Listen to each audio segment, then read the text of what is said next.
Excise and taxation officer کے تاجروں اور شہریوں کے تضحیک آمیز رویہ کے خلاف انجمن تاجران کی اپیل پر سیاسی سماجی شخصیات کا ہنگامی اجلاس۔ ڈپٹی کمشنر سے ای ٹی او کو ضلع بدر کرنے کا مطالبہ۔ انتظامیہ کو نوک پلک درست کرنے کے لیے اصلاح احوال کمیٹی تشکیل دی۔ اس پر اپڈیٹ کر رہے ہیں تنویر عابد۔ نجی ہوٹل میاں والی میں منعقدہ ہنگامی اجلاس سے ضلعی صدر انجمن تاجران حاجی عطا اللہ خان، ضلعی جنرل سیکرٹری تحریک انصاف اسحاق کامری، ڈویژنل رہنما نون لیگ حاجی خضر ایجاد خان، سابق ناظم Haji Ijaz Khan, deputy chairman market committee Abdul Rauf Khan, معروف قانون دان ملک عطر یاروان، تاجر رہنما فلک شیر عوامی ماہر زمان خان نے خطاب کرتے ہوئے کہا کہ چیئرمین مارکیٹ کمیٹی اور کونسلر افضل خان سمیت ہر موضع شہری کے ساتھ ای ٹی او نے انتہائی تضحیک آمیز انتقامی رویہ اختیار کر رکھا ہے۔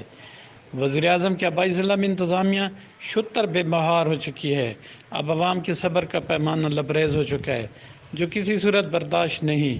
انتظامیہ کی نوک پلک درست کرنا انتہائی ضروری ہو چکا ہے، جس کے لیے اصلاح احوال کمیٹی بنانے کا فیصلہ کیا گیا، جس میں ہر مکتبہ فکر و شعبہ زندگی سے نمائندہ شخصیات شامل ہوں گی۔ مقررین نے ڈپٹی کمشنر میاں والی سے فوری طور پر ای ٹی او کو ضلع بدر کرنے کا مطالبہ کرتے ہوئے شٹر ڈاؤن ہڑتال کو ایک ہفتے تک مؤخر کر دیا۔